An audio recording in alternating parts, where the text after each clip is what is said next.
कच्छ नहीं देखा तो कुछ नहीं देखा, ये स्लोगन तो आपने सुना ही होगा। तो आज रियल एस्टेट आप पहुंचा है कच्छ के भुज सिटी में। भूकंप के बाद कच्छ और भुज की काया पलट हो गई। आज आप देखें तो एक टूरिज्म के तौर पे ये शहर या ये कह सकते हैं ये पूरा इलाका बहुत आगे बढ़ गया है, और उसमें भी रियल एस्टेट आप देखें तो बहुत बूमिंग है। कैसे हुआ ये और कैसी अभी की परिस्थिति है रियल एस्टेट की, वो जानते हैं। आज हमारे साथ जुड़ रहे हैं किरण जी, आ जाइए, आपका इंट्रोडक्शन देती हूँ। किरण ठक्कर हमारे साथ जुड़े हैं। नमस्कार, रियल एस्टेट में आपका स्वागत है। आप इस तरफ आ जाइए तो हम आपसे और चर्चा में आगे बढ़े। तो जैसे मैंने कहा, किरण जी बहुत सालों से रियल एस्टेट ट्रैक कर रहे हैं और एक रियल एस्टेट एजेंट या चैनल पार्टनर के तौर पे यहाँ पे काम करते हैं, और आगे इस पे हम इनसे चर्चा करेंगे। किरण जी स्वागत है। तो जैसे मैंने कहा, भूकंप के बाद हमने देखा कि बहुत सारे बदलाव हमने रियल एस्टेट में देखे हैं कच्छ भुज में। क्या बदलाव आपने देखे? अर्थक्वेक के बाद पहले तो सबको लग रहा था कि यहाँ रियल एस्टेट बिल्कुल जीरो हो जाएगा, लेकिन अर्थक्वेक एक आशीर्वाद रूप हो गया। अर्थक्वेक के बाद बहुत बड़ा डेवलप हो गया कच्छ का। डेवलप में मेन तो जैसे हम देखें तो मुंद्रा पोर्ट हो गया। मुंद्रा पोर्ट आज सबसे फर्स्ट नंबर पे है। उसके बाद बहुत सारी कंपनियां आ गई। उसके बाद हमारे यहाँ व्हाइट रन हो गया, वो टूरिज्म के लिए बहुत बड़ा ये सेंटर हो गया, क्योंकि यहाँ भी टूरिज्म के लिए बहुत बड़े सारे स्कोप हैं और मोदी जी ने बहुत मेहनत की इसके बाद। तो उसके हिसाब से हम देख रहे हैं तो जैसे 9 महीने तक यहाँ टूरिज्म बहुत रहता है। बहुत बहुत टूरिज्म आते हैं यहाँ। टूरिज्म के टाइम पे एक कमरा भी नहीं मिलता है। ये बात तो सही है। वो भी बड़ा बेनिफिट हो गया। और अभी जस्ट देखे तो खावड़ा में सोलार का बहुत बड़ा प्रोजेक्ट चल रहा है, और लखपत अबड़ासा में अदानी जी ने अदानी के ग्रुप ने सीमेंट की फैक्ट्रियां ले ली है। तो चारों तरफ से ग्रोथ हो रहा है। जहां भी देखे पूरे कच्छ में डेवलपमेंट फुल हो रहा है। वो पूरे कच्छ का डेवलप हो रहा है तो उसका सबसे ज्यादा बेनिफिट भुज को ही मिल रहा है, क्योंकि भुज सेंटर पॉइंट है पूरे कच्छ के लिए। भुज आज सेंटर पॉइंट है। उसकी वजह से भुज बहुत बड़ा ग्रोथ कर रहा है। और पूरे कच्छ एक ऐसा है जहाँ का आदमी आपको पूरे वर्ल्ड में मिलेगा। कच्छ का आदमी आपको कहीं भी मिलेगा, कहीं भी चले जाओ, महाराष्ट्र चले जाओ के अदर स्टेट चले जाओ, अदर कंट्री भी चले जाओ, आपको हर दुनिया के देशों में कच्छ का आदमी मिलेगा। तो वो जो कच्छ का आदमी बाहर रहता है वो अपना कच्छ का तो डेवलपमेंट चाहेगा ही चाहेगा। तो वो वहाँ का जो फैसिलिटी है वो कच्छ में डेवलवप करेगा। जैसे इन्होंने कहा तो मैं कह दूं कि कच्छ में ऐसे कई सारे छोटे छोटे गांव हैं, जैसे माधापर ले लीजिए, भाई बहुत सारे ऐसे गांव हैं जहाँ पे हम जानते हैं कि सबसे ज्यादा एफडीज है, रिचेस्ट वो गांव कहे जाते हैं। ज्यादातर एनआरआईज बहुत सारे ऐसे गांवों में से हैं जो कच्छ से बिलोंग करते हैं। तो इसीलिए सर कह रहे हैं कि विदेशों में भी लोग हैं जहाँ पे आपको कच्छी मिल जाएंगे, और पूरे देश में हम देख रहे हैं ऑलरेडी कच्छी तो फैले हुए ही हैं। लेकिन मैंने जैसे आपसे कहा कि यहाँ पे देख रही हूँ ना, तो जब मैं पहले आया करती थी तो एक छोटा सा कस्बा था, छोटी छोटी गलियां थी और ऐसे में छोटे एक सटे हुए घर थे। लेकिन आज आप देखिए तो भुज बहुत बढ़ गया है। जैसे आपने कहा कि कच्छ का एक सेंटर पॉइंट है भुज, गांधीधाम भी है, बहुत सारे ऐसे छोटे छोटे एरियाज है जो आपको लगेंगे कि वो ग्रोथ कर रहे हैं। लेकिन गांधीधाम जैसे कमर्शियल साइड पे ज्यादा झुकाव है, और रेसिडेंशियल साइड में आप देखें तो भुज और उसके आसपास के इलाके हैं। भुज में पहले क्या बिल्डिंगे बना करती थी और आज कैसा कंस्ट्रक्शन हो रहा है? आज अभी क्या कि यहाँ पे अर्थक्वेक के बाद G1 का ही था परमिशन। अभी suddenly last year ground and 1 first floor. जी अभी सडनली G+2 का परमिशन मिल रहा है अर्थक्वेक की वजह से, क्योंकि ये अर्थक्वेक प्रोन एरिया है। जी। लेकिन यहाँ सब ज्यादातर लोगों इंडिविजुअली अपना बंगलोज बनाते हैं। यहाँ कोई हाई राइज बिल्डिंग नहीं बनती है। यहाँ खुद का मकान ही होता है, और सब अपना प्लॉट खरीदते हैं और उसके ऊपर खुद कंस्ट्रक्शन करते हैं। और यहाँ जमीन का रेट बहुत बढ़ता रहता है, क्योंकि हर तरह से यहाँ डेवलपमेंट है पूरे कच्छ का। उसकी वजह से भुज का डेवलपमेंट बहुत होता है। और भुज में हर साल जमीन का, चाहे जमीन में कितना भी मंदी आ जाए, भुज में कभी मंदी आता नहीं है। अच्छा, मतलब रियल एस्टेट में कुछ भी हो जाए, भुज में जमीन अच्छे से अच्छे दामों पे बिकती है। भुज का आप कहीं भी प्लॉट लेंगे तो आपको कभी माइनस नहीं जाता है। तो ये उसका मैं रेट दर्शकों कभी को माइनस बता नहीं दूं, जाता है। क्योंकि पहले यहाँ पे बिल्डिंग्स हुआ करती थी भुज सिटी में, लेकिन जब से 2001 में भूकंप आया उसके बाद रिस्ट्रिक्शन लग गए जी और ग्राउंड फ्लोर और फर्स्ट फ्लोर इतना ही कंस्ट्रक्ट आप कर पाते थे। इसलिए अगर आप देखेंगे शहरों में ज्यादातर हाई राइज बिल्डिंग बनती है, लेकिन अगर आप भुज एरिया में देखेंगे या कच्छ में देखेंगे तो वहां पे ज्यादातर आपको जमीन से सटे घर आपको दिखेंगे, ना कि हाई राइज बिल्डिंग। वो एक रिस्ट्रिक्शन था और अब तो एक मंजिला और चढ़ाने के लिए आपको परमिशन भी मिल गई है। भुज में अगर आज मेरे जो दर्शक हैं वो देख रहे हैं, वो पूरे दुनिया में देख रहे हैं, पूरे इंडिया से देख रहे हैं, आज भुज में अगर किसी को निवेश करना है जी तो कौन से भुज के ऐसे इलाके हैं जहां पे प्लॉटिंग मिल रही है? प्लॉटिंग मतलब जमीन खरीद सकते हैं और उसके बाद आप उस पर कंस्ट्रक्शन कर सकते हैं। तो कौन से ऐसे एरियाज है जहां पे सबसे ज्यादा डिमांड है? मैं आपको बता दूं सभी ग्राहकों को कि आपको अगर निवेश करना है तो भुज के सराउंडिंग एरिया में कहीं भी आप निवेश करिए, आपको ज्यादा से ज्यादा बेनिफिट मिलेगा। जैसे कौन से ऐसे इलाके हैं? जैसे अभी हम ये हरिपर में आइया मीडोस करके है, पूरा टाउनशिप बन रहा है। अभी यहाँ पूरा नया टाउनशिप का डेवलपमेंट चल रहा है और ये पूरा टाउनशिप के अंदर पूरी फैसिलिटी मिलती है, सब इम्यूनिटीज आ जाती है। तो अभी जस्ट यही कॉन्सेप्ट चल रहा है भुज में ज्यादा। मतलब पहले था कि प्लॉटिंग थी और उसके ऊपर इंडिविजुअल घर बनते थे, लेकिन आप बोल रहे हो कि अब पूरी कम्युनिटी एक बनाते हैं, मतलब पूरा टाउनशिप जैसा बनाते हैं। तो एक हरिपरा सिटी मतलब एक एरिया हो गया। उसके अलावा कौन से एरियाज हैं? उसके अलावा एयरपोर्ट रोड है, मुंद्रा रोड पे है और अपना ये माधापुर वाले रोड पे है, हर तरीके से है। और सबसे भुज में अभी फर्स्ट नंबर का जो डेवलप हो रहा है ये कॉलोनी है। ऐसे ऐसे नए नए कॉलोनी होते जा रहे हैं। और यहाँ पे आप कच्छ में खास करके भुज में आपने कभी इन्वेस्टमेंट कर दिया तो वो आपके लिए बहुत अच्छी चीज हो जाएगी। और यहाँ चाहे कहीं भी कुछ भी जगह पे मंदी आ जाए तो यहाँ पे मंदी भुज में हमने मंदी नहीं देखी है। तो ये तो किसी का निवेशकों के लिए अच्छी खबर है। हाँ, निवेश में कभी आप माइनस नहीं जाते हैं। अच्छा, मुझे बताइए, क्योंकि हम घर खरीदते हैं तो ज्यादातर शहरों में स्क्वायर फीट के हिसाब से घर बिकते हैं, यहाँ पे प्लॉटिंग किस तरह से होती है? कितने एकड़ के प्लॉट्स मिलते हैं? यहाँ वार पे रेट चलता है, वार पे रेट। जैसे मान लो आप 100 वार का प्लॉट है, 120 वार का प्लॉट है, 150 वार का प्लॉट है, उस हिसाब से प्लॉटिंग का चल रहा है। और ये हम देखे जाए रियल एस्टेट में, तो जो रियल एस्टेट में जो रेट बढ़ते हैं तो वो एक्चुअल लैंड के ही रेट बढ़ते हैं, कोई कंस्ट्रक्शन का तो रेट बढ़ता नहीं है। मतलब प्लॉट का ही रेट बढ़ेगा, जमीन का रेट बढ़ेगा, जमीन का ही रेट बढ़ता है कभी भी, बराबर। तो आप निवेश करना है आपको तो आप जमीन ही ले सकते हो और जमीन लेके जमीन बेच सकते हो। और कोई भी आदमी कच्छ में ले सकता है, ऐसा नहीं है कि बॉम्बे तो कोई रिस्ट्रिक्शन नहीं? जैसे बहुत सारे ऐसे राज्य हैं जहाँ पे वहीं के लोग। यहाँ पे कोई रिस्ट्रिक्शन नहीं है, यहाँ पे कोई, आप इजीली ले सकते हैं और बिल्कुल यहाँ पारदर्शक है। और अभी तो इतना पारदर्शक हो गया है कि आप रजिस्ट्री में जाते हैं तो आपका वीडियो रिकॉर्डिंग होता है और आपने एक बार ले लिया प्लॉट तो आपके अलावा कोई बेच नहीं सकता है और कोई फर्जी काम नहीं होता है यहाँ पे।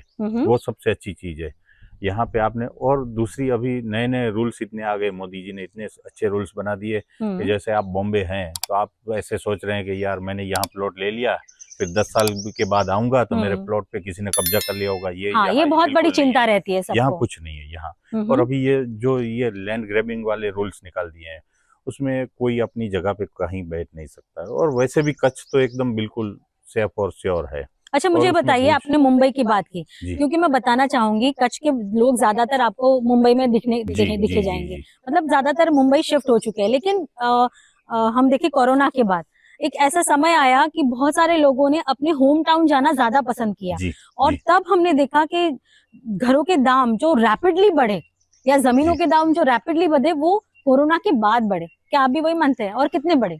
यहाँ तो हर दिन कोरोना के बाद जैसा ही टाइम है, हर दिन बढ़ते ही रहते हैं, ऐसा है ही नहीं यहाँ पे। यहाँ बढ़ते ही रहते हैं। और यहाँ पहले क्या होता था कि पहले ये कच्छ में बॉम्बे वाले या NRI का इन्वेस्टमेंट पे बहुत आधारित रहते थे यहाँ के लोग, कि भाई उन्होंने इन्वेस्ट किया तो यहाँ जमीन के रेट बढ़ते रहते। अभी यहाँ भी इतना बहुत डेवलप हो गया कि यहाँ की भी सभी लोग के पास इतना सारा फंड हो गया है कि वो खुद बड़े बड़े इन्वेस्टमेंट हो गए। तो मुझे ये बताइए, क्योंकि ये बहुत अपनी इंटरेस्टिंग बात की, मैं दर्शकों को भी बता दूं कि पहले हम देखें तो भुज बहुत एक छोटा सा गांव था, जहाँ पे इनकम सोर्स ज्यादा कुछ थे नहीं। जी जी जी पोर्ट ही एक था जो कंडला पोर्ट था जिससे इनकम जी, सोर्स आती थी, जी और जो लोकल जो बिजनेसेस होते थे उस जी पे निर्भर थे। जी जी लेकिन आपने कहा कि अब खुद के भुज के लोग या कच्छ के लोग सक्षम हो गए हैं, जी तो जी। कौन से ऐसे बिजनेस है जहां से इनकम आ रही है जिससे इतनी सक्षमता बढ़ी है? यहाँ देखा जाए तो मोदी जी ने इतना डेवलप कर दिया हर तरीके से, जैसे मुंद्रा पोर्ट हो गया, हम्म बरोबर है,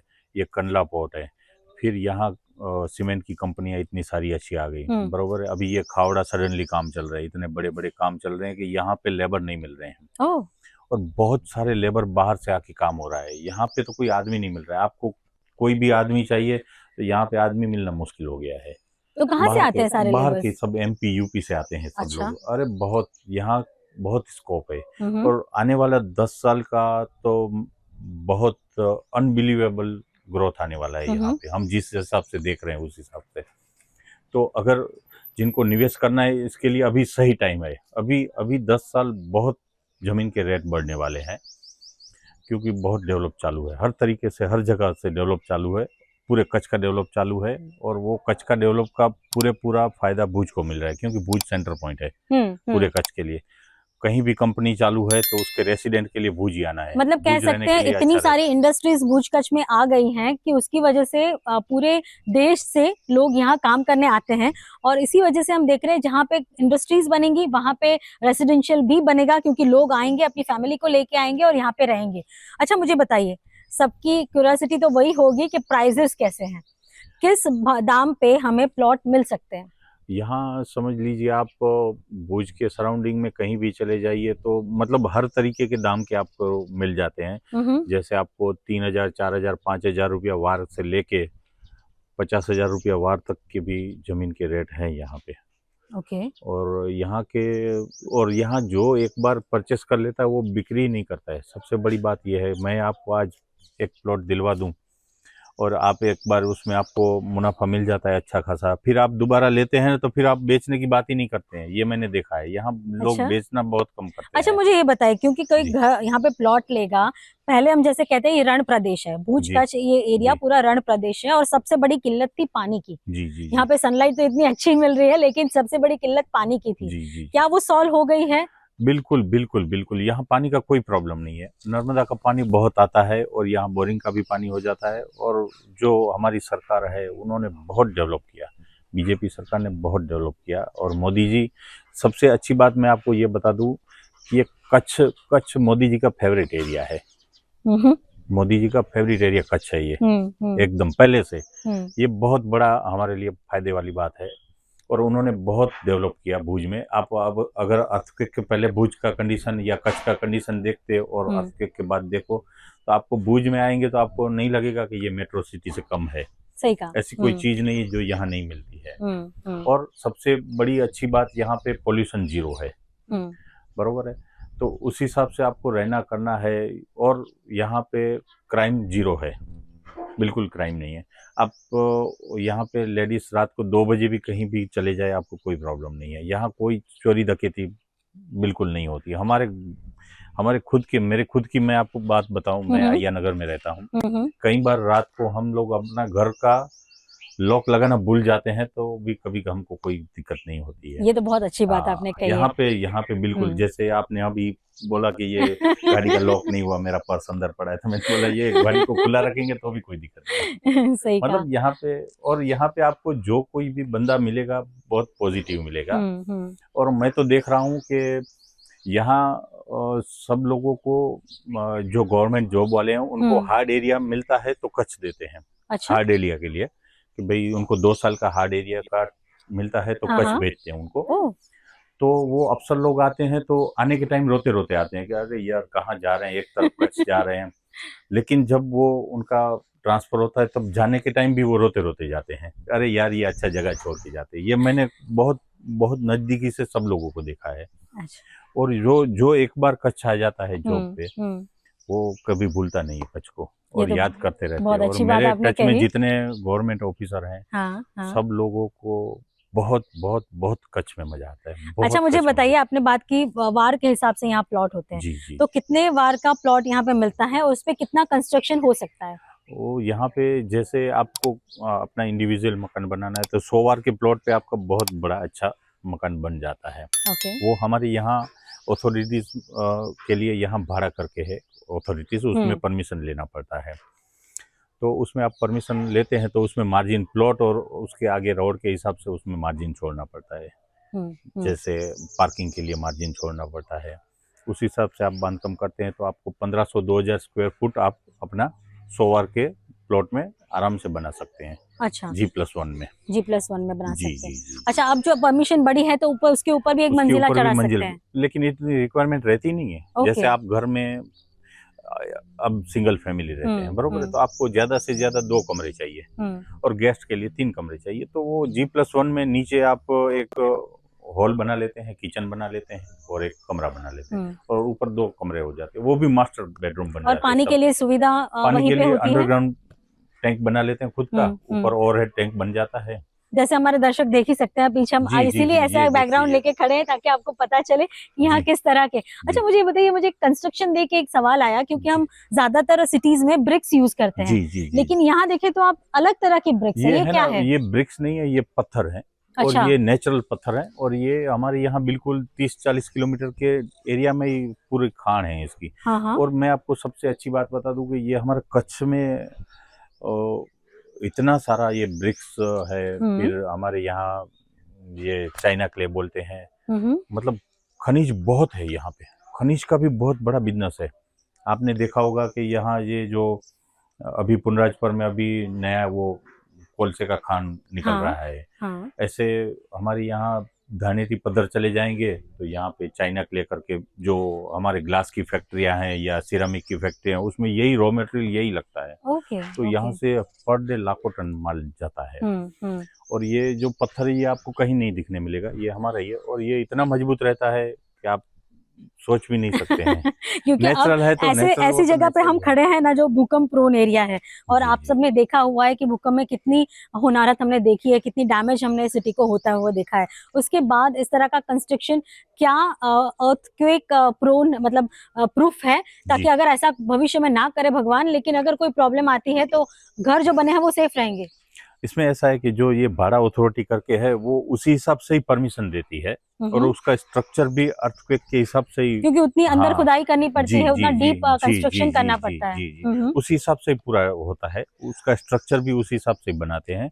और हमारा ये क्या है कि आज की डेट में भी हमको तो पता नहीं चल रहा है, लेकिन नीचे तो थोड़ा बहुत तो अर्थक्वेक चालू ही रहता है। हाँ, वो हम दिखते हैं, हमारे मकान में दिखता है, थोड़ी छोटी छोटी वो क्रैक्स दिखती हैं आपको।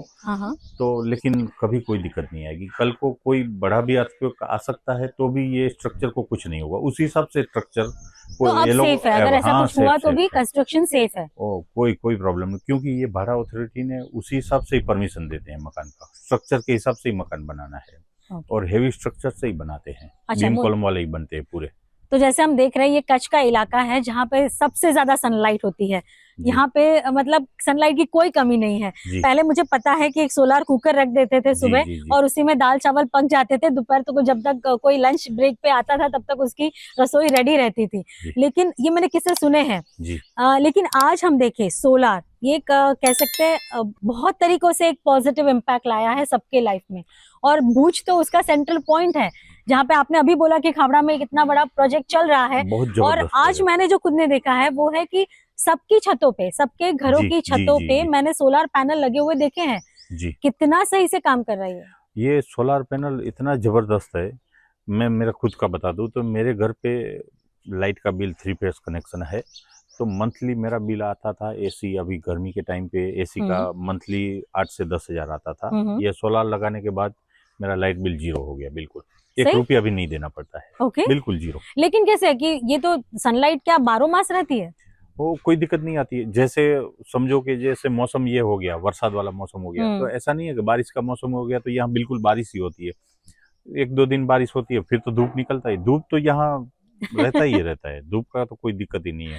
एक ये बारिश के मौसम में धूप रहता है, तो धूप कम रहता है, बाकी तो और ठंड के मौसम, क्योंकि यहाँ पे एक्सट्रीम वेदर है। हाँ, गर्मी भी उतनी है और ठंड भी उतनी है। ठंड भले पड़ती है लेकिन धूप तो निकलता ही है। अच्छा। हाँ, और उसको धूप तो चाहिए, और क्या चाहिए। अच्छा, सोलार कैसे को। कंपनसेट करते हैं, किस तरह से अगर घर पे सोलार पैनल लगाया जी, तो वो कितने का पड़ता है, उससे कितनी बिजली जनरेट होती है? और देखो मैं बता दूं तो मैंने करीबन 1,70,000 का 3 kg वोल्ट बोल रहे हैं। मैं एक्चुअल नहीं बता सकता जी क्योंकि जी, मेरे कोई को बात नॉलेज नहीं। नहीं है इतना, हाँ। टेक्निकल नॉलेज नहीं है उसका।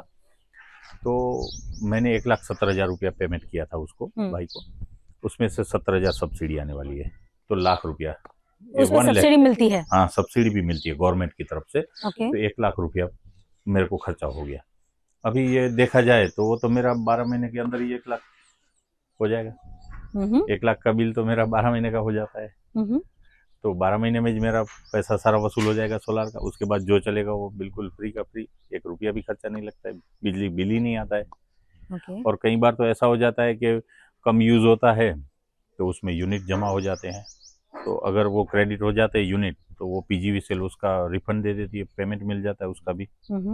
ऐसा भी हो जाता है कि कई लोगों को उसकी कमाई भी हो जाती है जिनका यूज नहीं है। और अपने हम तो क्या करते हैं, जितना हमारा यूज है उस हिसाब से उतना केवी का ही डलवाते हैं। कई लोग तो ऐसे हैं कि अपना यूज के ज्यादा भी डलवाते हैं, तो उनका क्रेडिट आ जाता है तो पीजीवीसीएल उनको पेमेंट करते हैं। अच्छा, मुझे बताइए, सबने नहीं लगाया है जी, क्या? कोई रिस्ट्रिक्शन है क्या? कोई कोई नहीं, अपने आप ऐसा नहीं नहीं है। अफोर्ड कर पा रहा है? किसी को नॉलेज नहीं है, तो इसमें क्या है कि धीरे धीरे धीरे धीरे जैसे मैंने लगवाया तो मेरे को देख के ये भाई लगवाएंगे, आप लगवाएंगे, आप मेरे को पूछेंगे, आज मैंने आपको बता दिया तो आप तो सोचेंगे कि भाई ये तो अच्छी बात है, तो उस हिसाब से आप भी लगा लेंगे। उस हिसाब से अब बहुत बहुत फुल फ्लैश में चल रहा है और सबको बहुत अच्छी चीज है ना ये। अच्छा, मुझे बताइए, क्योंकि सोलार कच्छ के लिए एक आशीर्वाद तो बना ही है, क्योंकि वहां से तो आप देख रहे हो खावड़ा में प्रोजेक्ट बने हैं, ऐसे कई प्रोजेक्ट बने हैं। लेकिन क्योंकि हम उसको एक कह सकते हैं ना कि पर्यावरण के लिए अच्छा साबित कर के मानते हैं, यहाँ से क्या बाहर भी लोग यहाँ से लेके जाते हैं, या कुछ है यहाँ से बाहर ले जाने का प्रावधान, या यहाँ की कंपनीज बाहर है? नहीं, ये सब जो विंड इतने लग रहे हैं कच्छ में, आपने विंड देखे होंगे, राइट, कितने सालों से विंड लग रहे हैं, तो वो पूरा बिजली बाहर ही जा रहा है। विंड एनर्जी जिसे हम कहते हैं, सोलार एनर्जी है, विंड एनर्जी है। अभी ये खावड़ा का इतना बड़ा प्रोजेक्ट बन रहा है, तो वो तो इनिशियली बाहर ही जाना है उसको। तो जैसे हमें पता है, वास्तु एक ऐसा सब्जेक्ट है जो आप दुनिया के किसी भी कोने में रहेंगे ना तो वो एप्लीकेबल होता है, लोग मानते हैं उसको। मुंबई में तो ऐसे प्रोजेक्ट्स भी हैं जो कहते हैं कि वे वास्तु कंप्लाइंट है, तो वहां ज्यादातर लोग घर खरीदते हैं। क्या गुजरात में, क्योंकि प्लॉटिंग सिस्टम ज्यादा है और वैसे घर ज्यादा बिकते हैं, प्लॉट ज्यादा बिकते हैं, तो क्या उसमें भी वास्तु प्रेफर करते हैं लोग? यहाँ पे ज्यादातर क्या है कि प्लॉटिंग का बिजनेस ज्यादा है। सब लोग यहाँ मकान बना के बेचते हैं, वो भी है, लेकिन उससे ज्यादा प्लॉटिंग वाला है, क्योंकि सब लोग प्लॉट लेके खुद का मकान बनाते हैं। क्योंकि यहाँ पे सबको अपना मकान एकदम बढ़िया से चाहिए और खुद के हिसाब से ही बनाना चाहिए। किसी को ऐसा बनाया नहीं चलता है, वो बनाया चलता है। वो जो 30-35 लाख तक का बजट वाला मकान है, वो रेडी लेते हैं। ओके। बाकी तो सब जैसे आपको लेना है, भाई को लेना है, तो वो अपना खुद का ही, जैसे मैं हूँ तो मैं खुद का प्लॉट लूंगा और मेरी मर्जी के हिसाब से मैं बनाऊंगा। बराबर। ये ज्यादा यहाँ पे तो हम लोग क्या करते हैं कि प्लॉट में देख लेते हैं, साउथ फेसिंग वाला नहीं लेते हैं। और यहाँ जो प्लॉटिंग नया करते हैं, जो डेवलपर्स जो प्लॉटिंग बनाते हैं, उसमें ज्यादातर ईस्ट और वेस्ट वाला ही ज्यादातर बनाते हैं। कॉर्नर आता है वो साउथ फेसिंग आ जाता है। बाकी तो ज्यादातर वो उसी हिसाब से ही प्लान करते हैं कि ईस्ट और वेस्ट ज्यादा प्लॉट निकले उसमें से, तो उनको दिक्कत नहीं होगी। अच्छा, जैसे मैंने पहले कहा आपको कि बहुत सारे बाहर से लोग आके यहाँ इन्वेस्ट कर रहे हैं, जैसे हमें पता है मुंबई से या दूसरे सिटीज से, और पहले ऐसे हमने देखा भी था कि इन्वेस्टर्स ज्यादा बाहर से ही आते थे। यहाँ पे इन्वेस्टर्स कैसा लेना पसंद करते हैं? मतलब प्लॉट लेना पसंद करते हैं, घर लेना पसंद करते हैं? ज्यादातर प्लॉट लेना पसंद करते हैं, और मैं भी प्रीफर करता हूँ कि प्लॉट ही लेना चाहिए, क्योंकि रेट प्लॉट के बढ़ते हैं, मकान के तो रेट बढ़ेंगे नहीं, बांधकाम का तो कॉस्ट बढ़ना नहीं है। जिसको अपना एक फिक्स इनकम करना है, जैसे आपको इनकम की जरूरत है तो आप मकान ले सकते हैं और उसको रेंट पे लगा सकते हैं, क्योंकि यहाँ पे मकान कोई खाली रहता नहीं है, सब मकान लग जाते हैं। मकान आपको रेंट पे चाहिए तो यहाँ मिलता नहीं है, इतना इजीली नहीं मिलता है। ओके। हाँ, मतलब किसी को अगर इनकम जनरेट करनी हो तो रेंट के हिसाब से वो ले सकते हैं, लेकिन रेंटल यील्ड कितनी है? जैसे जैसा मकान उस हिसाब से 10,000 से लेके 30,000 40,000 तक के भी रेंट होते हैं मकान के। जैसा लोकेशन है, जैसा मकान है, मकान में क्या फैसिलिटी है, उस हिसाब से रहता है। लेकिन अच्छी है इनकम यहाँ पे, रेंट की भी इनकम अच्छी है। और यहाँ पे जो कॉमर्शियल बन रहे हैं उसके शॉप हैं, उनकी भी रेंट की इनकम अच्छी है। किसी को रेंट का इनकम करना हो, फिक्स इनकम करना हो, तो यहाँ जो नया नया डेवलप हो रहा है कॉमर्शियल, उसमें जैसे शॉप ले सकते हैं या ऑफिस ले सकते हैं, तो वो भी रेंट पे लग जाते हैं यहाँ पे। अच्छा। रेंट वाला काफी सारा यहाँ पे बिजनेस है। और सबसे ज्यादा बिजनेस यहाँ प्लॉटिंग का है। और मैंने देखा है कि जिस को हम प्लॉट लेके देते हैं वो भी खुश हो जाते हैं और जिसको बेच देते हैं वो खुश हो जाते हैं। ये एक जमीन का बिजनेस बहुत बड़ा बिजनेस हो गया है यहाँ पे, बहुत काफी बड़ा बिजनेस हो गया है, क्योंकि इसमें करना कुछ नहीं है। तो construction ready to move in नहीं है, लेकिन प्लॉटिंग ज्यादा सिस्टम चल रही है। इसमें प्लॉटिंग में क्या करना है, जैसे आप बॉम्बे से बरोबर है, आपने मेरे को कॉल किया कि किरण भाई कोई अच्छी चीज आए तो आप मेरे को बताना। मैं बोलता हूँ कि ये अच्छी चीज है, सही रेट में आप ले लीजिए प्लॉट। आपने ले लिया, पैसा इन्वेस्टमेंट कर दिया, और क्या करना है, कुछ नहीं करना है, फाइल बना के रख देना है। और जब अपने को लगेगा अपना टारगेट के हिसाब से रेट आ गया तब उसको बेच देना है। और आपको उस टाइम भी मेरे को कॉल करना है कि भाई अब ये रेट आ रहे हैं, या मैं आपको सामने से कॉल करके बता दूं अभी ये अच्छे रेट है, आपको बेचने हैं। आपने बोला ठीक है बेच दिया, तो आपको उसी टाइम आना पड़ता है, बाकी आपको आने की भी जरूरत नहीं है। अच्छा। और बैठे बैठे एक साइड बिजनेस भी हो जाता है। और ये बहुत इन्वेस्टमेंट, क्योंकि आजकल हम इन्वेस्टमेंट, ये बिजनेस है ना, साइड बिजनेस बहुत बड़ा, और आपका मेन बिजनेस से भी ये साइड बिजनेस बड़ा हो जाता है। इसमें करना क्या है, सिर्फ और सिर्फ इन्वेस्टमेंट करना है। तो अगर गुजराती से बात करो और बिजनेस की बात ना हो, ये गलत होगा। तो आपको बिजनेस आइडियाज भी यहाँ से मिल रहे हैं, ध्यान रखिएगा। लेकिन ये मुझे बताइए, क्योंकि आप मुंबई सिटी या दूसरे शहर देखें तो ज्यादातर घर जो बिकते हैं ना, वो जस्ट हम कहते हैं ना प्लेन होता है, कुछ नहीं होता, चार दीवारें होती है। लेकिन यहाँ पे मैंने एक सिस्टम देखा, इवन गुजरात में मैंने सिस्टम देखा कि बहुत सारी एमिनिटीज साथ में देते हैं। जैसे अगर आपका मॉड्यूलर किचन हो गया या फिर चिमनी दे दी, बहुत सारा फर्नीचर भी दे रहे हैं। ऐसा चलन क्यों? जी, यहाँ पे लोगों के पास टाइम नहीं है। ये तो मुंबई वाले कहेंगे कि भाई हमारे पास यहाँ भी किसी के पास टाइम नहीं है। यहाँ भी कोई फ्री नहीं रहता है, यहाँ भी कोई फ्री नहीं रहता है। यहाँ भी सबके पास इतना सारा काम रहता है कि इनके पास टाइम ही नहीं है बिल्कुल। तो ये लोग प्रिफेयर करते हैं कि हमको पूरा रेडी मिल जाए तो हम डायरेक्ट मूव हो जाए, इसलिए, और कोई नहीं। लेकिन क्या उसमें कंस्ट्रक्शन कॉस्ट में फर्क पड़ता है? क्योंकि अगर आप खाली घर दे दे, चार दीवार दे दे और एमिनिटीज के साथ दे दे, क्या उसमें कोई फर्क है, मतलब कंस्ट्रक्शन में एंड सेलिंग में? उसमें क्या है कि पूरा रेडी मिल जाता है तो उनको जल्दी बिक जाता है। आज क्या है कि किसी के पास टाइम नहीं है, जो लोग जॉब करते हैं उनके पास बिल्कुल टाइम नहीं है, तो वो बोलते हैं कि पूरा तैयार मिल गया और सब अच्छा है तो फिर हमको कोई दिक्कत नहीं है। तो वो पैसा, यहाँ पैसे को इतना वो नहीं देते महत्व। यहाँ पैसा सबके पास बहुत अच्छी तरीके से कमाते हैं, तो वो पैसे को इतना बारीकी से नहीं देखते कि इतना महंगा है। वो अच्छा मिल गया, सेट मिल गया, तो थोड़ा बहुत पैसा ज्यादा होगा, 1-2 लाख रुपया तो भी ले लेते हैं यहाँ पे। चलो अच्छा, मुझे बताइए, हमारे दर्शक जो देख रहे हैं उनको अगर यहाँ खरीदना हो तो क्यों आए? कच्छ में या भुज में, भले इन्वेस्टर हो या एंड यूजर हो, यहाँ पे घर क्यों लेना चाहिए? देखो, यूजर में तो ऐसा है कि आप इधर रहना चाहते हैं तो आप यूजर हैं, बाहर के लोग तो यहाँ रहना आएंगे नहीं। यहाँ तो बहुत सारा मैंने ऐसा देखा है कि जो एक बार कभी यहाँ कच्छ आके गए हैं 2-4 साल 5 साल, तो वो ऐसा सोचते हैं कि हम जब हमारा रिटायरमेंट का टाइम होगा तब वहाँ जाके रहेंगे, क्योंकि रिटायरमेंट का टाइम यहाँ बहुत अच्छा कटता है। क्योंकि यहाँ बिल्कुल एकदम सेफ, सिक्योर और जीरो पॉल्यूशन, जीरो क्राइम, तो किसी को रहने के लिए एकदम अच्छी जगह है। और यहाँ पे आपको सब लोग बहुत एकदम हेल्पफुल मिलेंगे। जैसे आप मेरे पास में रहते हैं तो मेरे को पता है कि आप बड़े एज वाले हैं, तो वो आसपास वाले भी उनके ख्याल रखते हैं। अगर वो मतलब पड़ोसी बहुत अच्छे होते हैं। मतलब यहाँ पे कोई आदमी भी आपको हेल्पफुल मिलेगा, वो अच्छी चीज है। बाकी तो इन्वेस्टमेंट के हिसाब से तो यहाँ बहुत अच्छी चीज है।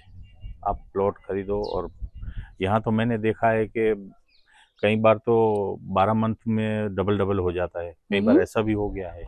हाँ, यहाँ रेट बहुत बढ़ते हैं, बहुत बढ़ते हैं। अच्छा, आखिरी सवाल मैं पूछना चाहूंगी, क्योंकि हमने देखा था यहाँ का जो एरियाज हैं जहाँ पे देखा प्लॉटिंग की आपने बात की, ज्यादातर प्लॉट बिकते हैं, लोग अपना घर खुद बनाते हैं। लेकिन अब जो यहाँ पे जो डिफरेंस दिख रहा है वो है कम्युनिटी एरियाज, या हम देख रहे हैं जो इस तरह के टाउनशिप बन रहे हैं जहाँ पे जी। आपको एमिनिटीज मिल रही है, जी, लाइक जिम, क्लब जी। हाउस जैसी एमिनिटीज मिल रही हैं, और एक क्लोज सर्किट है, मतलब वहाँ पे सिक्योरिटी भी है। जी जी जी वैसे ज्यादातर ऐसे बाहर देखा नहीं जाता, जी। तो ऐसा बढ़ने का, ऐसा कल्चर बढ़ने का कारण? अभी सबको अच्छा चाहिए। अब हम्म जैसे जैसे आपने देखा ही होगा कि जैसे आदमी के पास बढ़ता जाता है पैसा, तो उसको हर चीज अच्छी अच्छी नई नई चाहिए हम्म सबको। तो बस उसी हिसाब से अब सबको नया डेवलपमेंट वाला एरिया चाहिए। जैसे हम इधर खड़े हैं आइया मिडोस करके, जो कॉलोनी है भुज की, बहुत अच्छी कॉलोनी है, फेमस कॉलोनी है। तो उसमें आप देख सकेंगे, तो आप यहाँ रहने वाले का मूड ही पूरा मजा आ जाएगा, क्योंकि आप घर से बाहर निकलो तो एकदम साफ सुथरा मिलेगा, पूरा क्लीन मिलेगा, और हर चीज आपको टाउनशिप के अंदर ही मिल जाएगी। तो आपको कहीं बाहर जाने की जरूरत नहीं है। नहीं जिम के लिए बाहर जाना है, मंदिर भी अंदर ही है, क्लब हाउस है अंदर। आपका कुछ घर का छोटा मोटा फंक्शन करना हो तो उसके लिए पार्टी प्लॉट है। तो सारी चीज़ें आपको अंदर ही मिल जाएगी, वो सबसे अच्छी है। और बिल्कुल सेफ हो जाएगा कि आपको इन और आउट एक ही गेट से जाना है।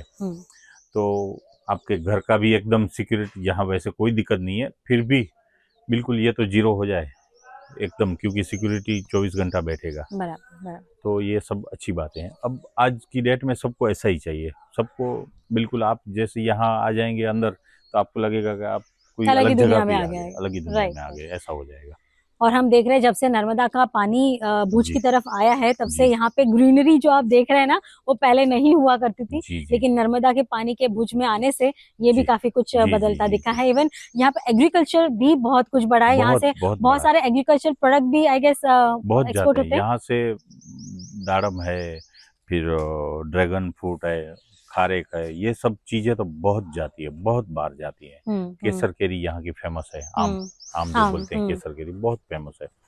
और पहले क्या होता था कि कच्छ में बारिश बहुत कम होता था। हाँ। अब ऐसा नहीं होता है। अब तो भगवान की भी कृपा इतनी हो गई है कि हर साल बारिश भी अच्छी हो जाती है। इस साल भी बारिश अच्छी हो गई है। और पहले तो 3-3, 4-4 साल तक यहाँ बारिश नहीं होती थी, लोगों को खाने के लिए भी दिक्कतें हो जाती थी छोटे छोटे गाँवों में। उस हिसाब से क्या कि सब लोग बाहर निकल गए। लेकिन अभी तो कोई ऐसा है नहीं, चारों तरफ से बिजनेस भी मिल रहा है, बारिश भी हो रहा है, खेती भी हो रही है, हर तरीके से बहुत बहुत बहुत कृपा है ऊपर वाले की कच्छ के ऊपर। अच्छी बात है। लेकिन मुझे एक आखिर बताइएगा कि जी कंस्ट्रक्शन कॉस्ट, समझो किसी ने प्लॉट ले लिया जी और जी आगे जाके उसको कंस्ट्रक्ट करना है, तो जी। कंस्ट्रक्शन कॉस्ट कितनी है? उनको जैसे वो अपना खुद का मकान बनाते हैं, तो कंस्ट्रक्शन कॉस्ट उनको आ सकेगी मेरे हिसाब से 1600-1700 रुपया स्लैब एरिया के हिसाब से उनको आ जाएगी। ओके। उतने में उस हिसाब से कैलकुलेट करेंगे तो उनका मकान उसके ऊपर बन विद जाता है। टाइल्स एंड एवरीथिंग जी जी पूरा जी बना जी हुआ? जी, विदाउट फर्नीचर। विदाउट फर्नीचर, लेकिन 4 दीवारें अच्छे से जी बनी जी हुई? जी जी, अच्छे से बन जाएगी। टाइल्स आ जाएगी, पेंट आ जाएगा, डोर विंडो आ जाएंगे, वो सब आ अच्छा, जाएंगे। 1700, 1600, 1700 रुपये में वो सब हो सकता है। हो जाता है, हो तो जाता है। आज हमने भुज के रियल एस्टेट मार्केट को समझने की कोशिश की, होपफुली आपको ये अच्छा लगा होगा। और किरण जी बहुत बहुत शुक्रिया, आपने समय निकाला और यहाँ की एकदम बारीक बारिक चीजें बहुत अच्छे जी से हमें समझाई। जी जी तो डेफिनेटली कोई इन्वेस्टर होंगे तो जी डेफिनेटली जी। आगे आपको नहीं, कांटेक्ट आप करेंगे। जरूर आपके माध्यम से इन्वेस्टरों को बोलो कि यहाँ इन्वेस्ट करेंगे तो उनको लिए बहुत बड़ा, अभी अभी के लिए बहुत बड़ा अपॉर्चुनिटी है। आने वाले 10 साल तो 2035 तक तो कच्छ का डेवलप आ जा पाए हैं। अभी 2 साल के बाद आना, फिर 2 साल के बाद आना, और आप खुद ही आके देख के जाना कि यहाँ का कितना डेवलपमेंट हो डेफिनेटली। रहा तो है। ज्यादातर हम जबरदस्त हो एंड रहा यूजर्स की बातें करते हैं, लेकिन आज जो बात हुई है वो इन्वेस्टर्स से रिलेटेड बात हुई है। और डेफिनेटली आपको ये शो पसंद आया होगा। अगर आपको आगे ही ऐसे इंटरेस्टिंग कंटेंट देखना है तो रियल एस्टेट को सब्सक्राइब कीजिए। Do like, share and subscribe. बहुत बहुत है। शुक्रिया। Okay thank you. Okay okay.